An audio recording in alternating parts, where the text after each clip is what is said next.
Hi, thanks for joining me. Today I'm going to be going over problem 3, part 2 from the second week of the Invariants maths competition. So, as always, there'll be a link in the description below with all the details if you want to get involved. Anyway, here is the problem we have. We're given uncountably many non-empty subsets of the natural numbers, CR, for each R a member of the reals. So for any real number, I have a corresponding subset of the natural numbers, which here is denoted CR.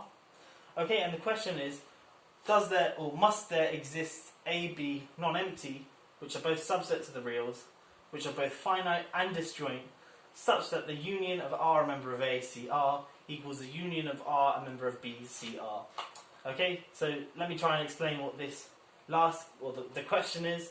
We have our real line. Must there exist some two subsets which are disjoint and finite on the real line, for which when I look at the unions of the corresponding subsets of the natural numbers, their unions must be the same. Okay, so if you want to have a go at the problem, pause the video now and get going. I'm going to get going with the solution now. Okay, so the first thing to notice is, or to perhaps make the problem easier, is the fact that we have the natural numbers is actually irrelevant. We can change natural numbers for any set of equal cardinality by simply finding a bijection. Okay, so I'm going to rub out n and swap it for the rational numbers.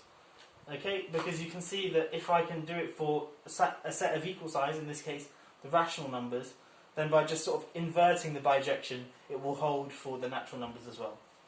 Okay, and the answer to this, the short answer is no, and I'm going to prove it by giving a counter example. So I'm going to say let CR be the set minus infinity to R intersect with the rationals. Okay, so clearly CR, because it's intersecting the rational numbers, is going to be a subset of the rationals. And obviously for each R in the reals we have some CR.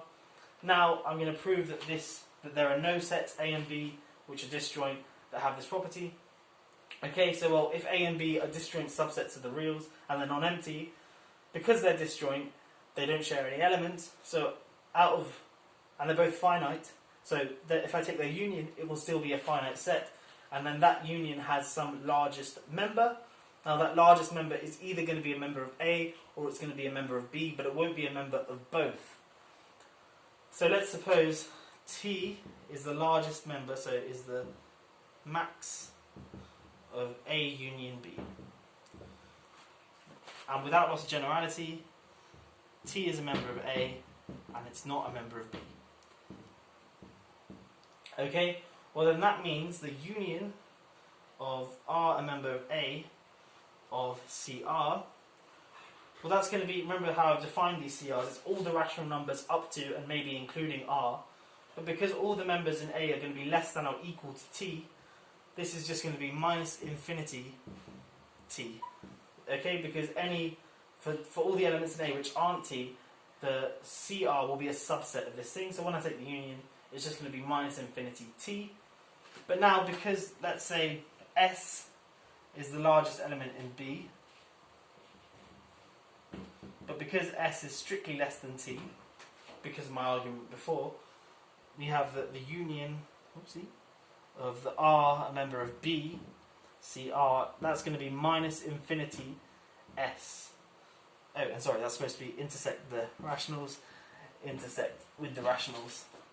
Okay, and now clearly these two sets are not the same because T and S T is strictly bigger than S, and because of the density of the rationals in the reals, there must be some rational number between S and T, which means that this set here is strictly contains this set here. So there's all the elements in this set are in this set, but there's at least, or in fact there are infinitely many numbers in this set which aren't in this set. And hence we can never have this equality here by this definition of CR. I hope that explanation has made sense. Perhaps you can construct some other sets CR which have a similar conclusion. Of course you could use the set R infinity and have a similar argument. It would work as well. And perhaps you can find another way to prove this result or disprove this result. Anyway, I hope you've enjoyed this video. Please do check out some of my other videos. I do some other bits and bobs with maths, not just the summer maths competition, so you might enjoy those too. Anyway, that's all for now. Have a great day. See ya.